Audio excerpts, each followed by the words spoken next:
So guys इस video में बात जानेंगे भारत इलेक्ट्रॉनिक्स लिमिटेड के क्वार्टर वन का प्री एनालिसिस क्या हो सकता है, यानी कि नंबर्स क्या आने की पॉसिबिलिटी है। Sales, revenue, profit, OPM percentage, ये टोटल 4 से 5 सेगमेंट्स कंपनी के यहां पर देखेंगे कि क्या पॉसिबिलिटी है। देखो, क्वार्टरली नंबर्स आने से पहले प्री एनालिसिस करना जरूरी इसलिए होता है क्योंकि ताकि आपको पता रहे कि कंपनी किस क्वार्टर के अंदर, एक पर्टिकुलर क्वार्टर में किस तरह के नंबर्स देती है। उनको प्री एनालिसिस करने से आपको पता चलता है कि क्या वहां पर एक प्री रैली मिल सकती है नंबर्स आने से पहले, या पर आप इंट्राडे में कुछ अच्छा काम कर सकते हो या नहीं कर सकते। तो इसलिए प्री एनालिसिस करना जरूरी होता है और इसका ये सबसे बड़ा इंपॉर्टेंस भी है। तो शुरुआत करते हैं भारत इलेक्ट्रॉनिक्स लिमिटेड का प्री एनालिसिस। कल के दिन है 28 ऑफ जुलाई कल का दिन है और कल ये सभी कंपनीज के आपको नंबर्स देखने को मिलेंगे। तो आज के दिन अगर आप चैनल पर पहली बार विजिट करो तो सब्सक्राइब कर देना, क्योंकि अभी ये होने वाला वीडियो भारत इलेक्ट्रॉनिक्स लिमिटेड पर। अगला प्री एनालिसिस हम लेंगे अडानी ग्रीन एनर्जी, क्योंकि अडानी ग्रीन के भी नंबर्स कल के दिन आने वाले हैं। टोरेंट फार्मा, गेल इंडिया, मैसगॉन डॉक, वारी और एनटीपीसी और अडानी टोटल गैस का भी रहेगा आज के दिन। ठीक है, तो इन सब कंपनीज का प्री एनालिसिस लेंगे। अगर आप इन सब में किसी का भी प्री एनालिसिस जानना चाहते हो तो चैनल को सब्सक्राइब कर देना। भारत इलेक्ट्रॉनिक्स लिमिटेड एमएफआई बहुत बुलिश है, 22.2 का है। ऑल दो शेयर में ऑलरेडी बहुत अच्छी खासी करेक्शन आ चुकी है। लास्ट वीडियो के अंदर आप चार्ट पैटर्न देख सकते हो, बहुत सी डिटेल्स आपको वहां पर मिल जाएगी। ठीक है, तो शुरुआत करते हैं। जून 2022 में कंपनी की सेल्स क्या आई थी? 3141 करोड़ की थी कंपनी की सेल्स जून 2022 में, जो कि इन कंपैरिजन विद मार्च 2022 थी 6340 करोड़। तो भैया अगर आप यहां पर कंपेयर कर रहे हो जून को मार्च से, तो भैया जून के क्वार्टर 2022 में कंपनी की सेल्स बुरी तरह से ड्रॉप हुई थी। लगभग आपको ये 3170 करोड़ के आसपास का ड्रॉप नजर है, यहां पर सीधा सीधा आ रहा है। तो भैया सेल्स अच्छी नहीं रही जून 2022 के अंदर। अब जून 2023 में भी कंपनी की सेल्स ड्रॉप करी in comparison with March 2023। 3533 company की सेल्स है जून 2023 में, मार्च 23 के अंदर थी 6479। यानी कि जून का क्वार्टर इन कंपैरिजन विद मार्च 2 सालों में आपको नजर आ रहा है कि भैया अच्छा परफॉर्म करता देखने को नहीं मिला है। अब आते हैं 2024 में। तो 2024 में क्या कंडीशन है? यहां पे भी कंपनी की सेल्स आधी से भी कम गई है 2024 जून में, 4244 करोड़, जो कि मार्च 2024 में थी 8564 करोड़। यानी कि आधी से भी कम सेल्स कंपनी की हो गई जून के अंदर।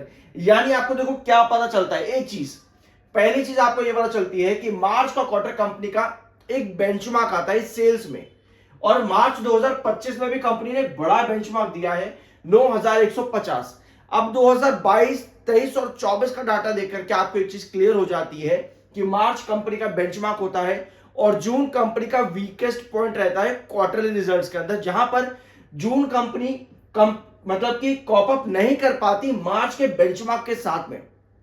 तो ऐसे में पॉसिबिलिटी ये बन जाती है कि कंपनी की सेल्स ड्रॉप होने के चांसेस बहुत आए हैं जून 2025 यानी कि कल के दिन के अंदर। ये पॉसिबिलिटी है। ठीक है, अभी तक जो पास चला है उसके अकॉर्डिंग अब आते हैं कंपनी के ओपीएम परसेंटेज पे। तो ओपीएम परसेंटेज कंपनी का 2025 मार्च में काफी हाई गया था, 31% को ओपीएम परसेंटेज था। ऑल्दो कंपनी का ओपीएम परसेंटेज 30 से 31% के बीच में ही रहता है, बट जून 2024 में कंपनी का ओपीएम परसेंटेज बहुत बड़े ड्रॉप पे था, 22% का ही आया था। तो यहां पर अगर हम उम्मीद करें कि कंपनी का ओपीएम परसेंटेज 29 या 30 के आसपास भी रहता है, स्टिल कंपनी की सेल्स ड्रॉप होने की पॉसिबिलिटी है। तो ऐसे में एक चीज हमारी हो सकती है कि ईयर ऑन ईयर बेसिस पर कंपनी की सेल्स हमें इंक्रीज होती देखने को मिलती है, साथ में ओपीएम परसेंटेज जो कि 22 था जून 2024 के अंदर, वो भी यहां पर बढ़ता है। तो ऐसे में कंपनी की एट द एंड प्रॉफिटेबिलिटी बनने के चांसेस बन जाते हैं। तो सेल्स में भले ही ड्रॉप आ जाएगा आपका quarter on quarter basis, but profits और sales year on year basis पर बढ़ने की पॉसिबिलिटी बन जाती है, क्योंकि ओपीएम परसेंटेज भी कंपनियां काफी लो गया था। ठीक है, अब आते हैं अदर इनकम्स पे। तो अदर इनकम्स पे कंपनी अच्छा खासा पैसा उठा देती है। यस, अच्छा खासा पैसा कंपनी का अदर इनकम से आता है। मार्च 2025 में 195 करोड़ आया था और जून 2024 में 204 करोड़। तो यहां पर भी कंपनी की नजर रहेगी कि अदर इनकम कंपनी कैसा लेकर के आती है। नेट प्रॉफिट की अगर हम यहां पर बात करें तो नेट प्रॉफिट कंपनी का गया 2127 करोड़। मार्च 2025 में 2127 करोड़ कंपनी का नेट प्रॉफिट था। अब ये नेट प्रॉफिट कैसे आया इतना ज्यादा? सबसे ज्यादा नेट प्रॉफिट है ये कंपनी का एक बड़ा बेंचमार्क है नेट प्रॉफिट मार्च के अंदर। रीजन हाई सेल्स जो कि मार्च में एक बेंचमार्क लेकर के आती है, दूसरा हाई ओपीएम परसेंटेज। ये दो मेजर रीजन रहे कि कंपनी की प्रॉफिटेबिलिटी इतनी ज्यादा बढ़ती देखने को मिली। अब जून 2024 का डाटा एक बार यहां पर देखते हैं। तो जून 2024 में कंपनी की प्रॉफिट जो थी वो ऑलरेडी काफी लो थी। पहला रीजन तो सेल्स डेफिनेटली कंपनी का जून क्वार्टर के अंदर बहुत लो देखने को मिलता है, और दूसरा ओपीएम परसेंटेज भी काफी लो था। अब जब बात आती है ओपीएम परसेंटेज की, थोड़ा सा इसको भी यहां पर देखना। ओपीएम परसेंटेज आपका डिसाइड होता है एक्सपेंसेस के बाद में। तो अगर एक्सपेंसेस कंपनी के बढ़ेंगे तो ओपीएम परसेंटेज कम आएगा। तो अगर कंपनी की सेल्स यहां पर बढ़ती देखने को मिलती हैं, जो कि अगर हम कंपेयर करें यहां पर हर जून के ईयर ऑन ईयर बेसिस पर, तो यस कंपनी की सेल्स बढ़ रही है। तो चांसेस है कि ईयर ऑन ईयर बेस पर कंपनी की सेल्स बढ़े, और अगर ओपीएम परसेंटेज भी कंपनी का बढ़ता है तो वहां पे हाई पॉसिबिलिटी है कि कंपनी अच्छे प्रॉफिट पर आए ईयर ऑन ईयर बेसिस पर, लगभग 800 करोड़ के ऊपर की इसकी पॉसिबिलिटी बन जाती है यहां पर। बट स्टिल क्या कंपनी क्वार्टर ऑन क्वार्टर वो कॉप अप कर पाएगी?